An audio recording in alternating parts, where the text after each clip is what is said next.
experiência a respeito dessa dualidade, dessa linha divisória entre ciência e fé. Afinal de contas, a gente está aqui para isso, né? Desculpa colocar assim, eu não gosto de me referir às pessoas dessa forma, como casos, para resguardar a identidade de cada uma delas. Até porque algumas que eu vou citar aqui já faleceram. Eu coloquei assim como caso, tá bom? Simplesmente por uma questão de ética, mas eu não gosto, eu gosto de me referir às pessoas pelo nome. E sempre, na enfermagem também, nunca ao quarto 301 está pedindo água, ou o câncer do leito B está com dor, tá? Que a gente tem essa mania de se expressar assim, às vezes alguns, não todos, mas isso me incomoda.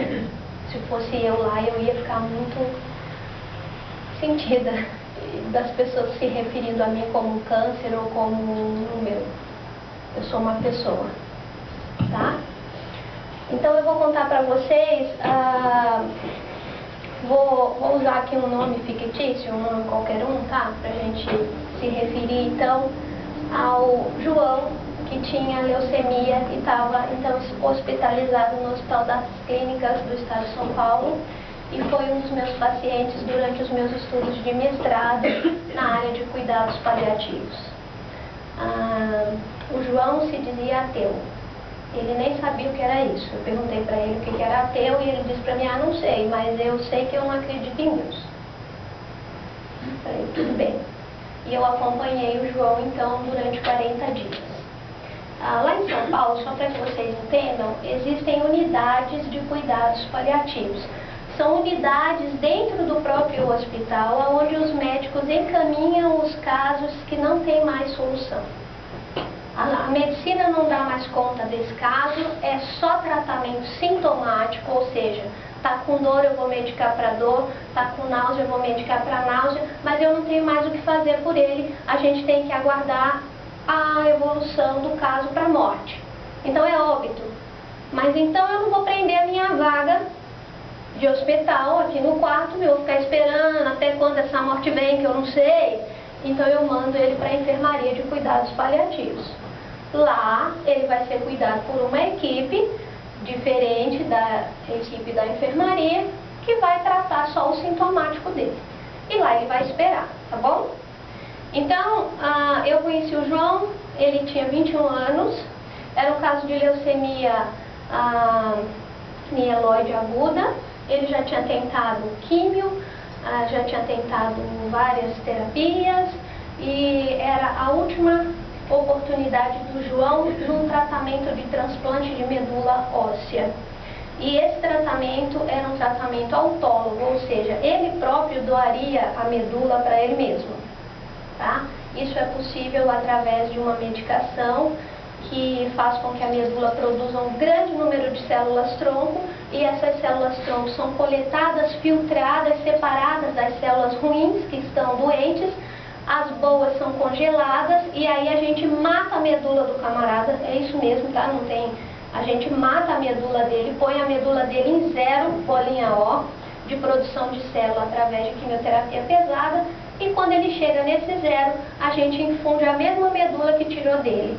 E aí a gente tem 50% de chance dessa medula migrar para dentro do osso e se transformar numa nova medula, e temos 50% de chance dessa medula não fazer isso, e aí essa pessoa não tem outra alternativa a não ser morrer.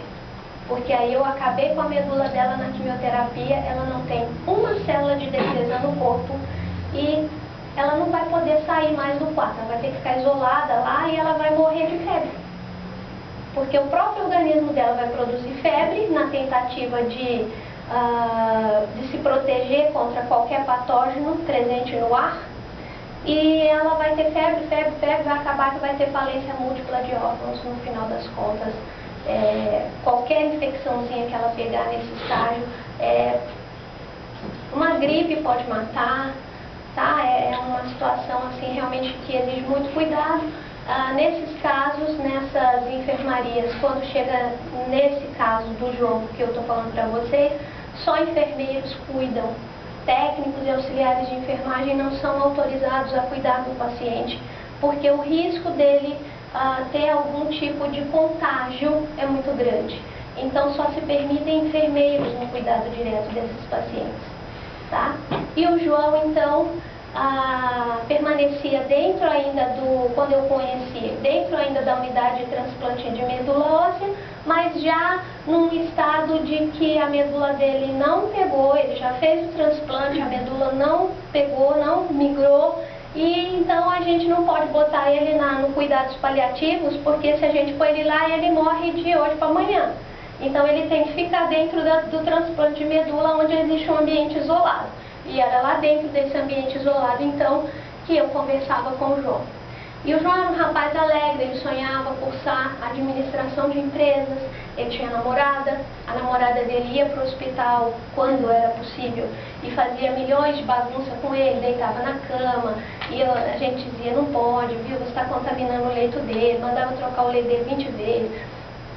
Enfim, era um cara alegre que eu vi definhar na minha frente, que eu vi como posite, que no início, quando eu conheci, ele ria de Jesus. Se alguém chegasse para ele e falasse, posso te fazer uma visita? Eu venho como representante da capelania do hospital, eu quero fazer uma oração por você. Ele dizia, faz aí, vai, faz aí a oração. E era assim a atitude dele. Nunca se interessou em saber nada sobre Deus, sobre o que aconteceria com ele, nada, até que um belo dia, né, tinha que ser comigo, eu tinha que estar lá nesse dia, né, ele olhou para mim do nada e disse, Melissa, fala para mim uma coisa, você está me acompanhando já tem uma semana e eu estou vendo que eu estou ficando assim meio café com leite, e eu não sou assim, eu vou morrer, né? Aí eu, na tentativa de minimizar a coisa, brinquei. Falei, claro que você vai morrer, bobo. Você acha que você vai ficar para semente? Falei, eu também vou morrer, todo mundo vai morrer. Falei, eu posso sair daqui do hospital hoje, passar lá embaixo na avenida e ser atropelado por um carro. Vou morrer primeiro que você. Aí ele, sério, coisa que era difícil ver ele, sério. Você entendeu a minha pergunta? Aí eu peguei e falei para ele, não sei. Acabou a brincadeira, então vamos conversar sério. Não sei. Não posso dizer pra você se você está morrendo, se você vai morrer. Agora. Melissa, você conhece Deus? Essa me pegou. Eu falei pra ele, olha, a gente pode conversar sobre isso se você quiser. Eu estava num processo de aquisição de conhecimento sobre Deus. Eu queria encontrar Deus. Eu queria encontrar sentido para a existência do homem. Eu queria entender qual era a suprema verdade, qual era o real significado da existência humana. Eu estava em busca disso. E eu anotava todos os dados possíveis que pudessem me levar a isso. Então eu conversava com todos indistintamente. E eu não tinha uma pré-opinião, uma opinião já formada. Então eu colhia os dados. E eu falei para ele, você quer conversar? Ele disse, quer. O que você sabe de Deus? Aí eu falei para ele, bom, aí voltei lá, na época em que eu estudava no colégio das Irmãs de Ordem de Santa Catarina. Falei para ele, olha, quando eu era, né, adolescente, e estudei religião no colégio e tal, eu aprendi, né, que Deus é como um pai para nós. Eu aprendi que Deus criou a cada um de nós e que Ele nos deu um presente, que esse presente é a nossa direito de escolha, a nossa vontade. Ele não nos criou para que nós fôssemos marionetes na mão dele. Ele nos criou para que nós pudéssemos tomar as nossas próprias decisões, ainda que essas decisões fossem erradas. E aprendi que o homem deu uma pisada de bola, né, lá no jardim, porque Deus fez o homem para um relacionamento com ele, para se relacionar com Deus, e o homem então escolheu errado, né, comeu lá do fruto da árvore do conhecimento do bem e do mal. Isso impediu que o homem pudesse então continuar convivendo com Deus da forma que até então ele convivia, de conversar com Deus, assim, de ouvir a voz de Deus e tal. E então o homem foi expulso, começou a ter que trabalhar, a mulher começou a ter dores de parto, a serpente foi amaldiçoada, né? E a gente conversou sobre tudo isso. A gente conversou sobre pecado e a gente conversou sobre o quanto isso afetava a gente. E aí a gente, rindo, a gente dizia assim, pô, mas o Adão, né? Sacanagem. Estou pagando o preço do Adão até hoje, né? Porque por causa do Adão que eu morro, então. Porque eu fui feita para ser imortal, segundo a concepção de Deus, eu fui feita para a imortalidade. E aí o Adão me faz uma bagunça lá no início de tudo, da história, e aí agora eu tenho que morrer por causa do Adão. Não é justo, né? Mas o Adão é o meu pai ancestral lá. Então eu herdei isso lá, então, né? E a gente ria disso, a gente falava, poxa vida, que situação, não? A gente tem que então conviver com a morte. E aí ele falou pra mim uma coisa interessante, ele falou, por isso que a gente não gosta de morrer, né? Ninguém quer morrer, né? Pode estar lá nas últimas, mas não quer ir, né? Eu falei, então, será que é por causa disso que a gente nunca quer morrer? Que mesmo quando chega lá, às vezes a gente até fala, não tenho medo de morrer, mas na hora que chega lá, né, na bica do túnel, a gente fala, pera aí que eu quero voltar. Pera, segura. Será que é por isso? E a gente foi conversando e um dia ele falou pra mim assim, você tem Bíblia? Eu falei pra ele, não. Eu falei, mas não pode entrar livro aqui dentro. Ah, não. Faz essa gentileza pra mim, vai, traz uma Bíblia. Eu falei, pra que você quer Bíblia, garoto? Eu falei, pra que você quer Bíblia? Eu não sei orar. Eu não aprendi a orar.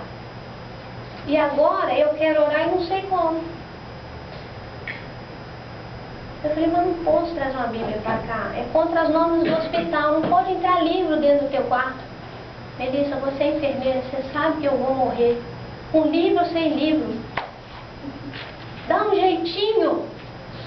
Aí eu conversei com a enfermeira da unidade de transplante. Falei, olha, eu estou com um problema, ele está me pedindo... Não, pode providenciar e trazer, ele já não tem mais jeito mesmo. É óbito, daqui 2, 3 dias, pode levar.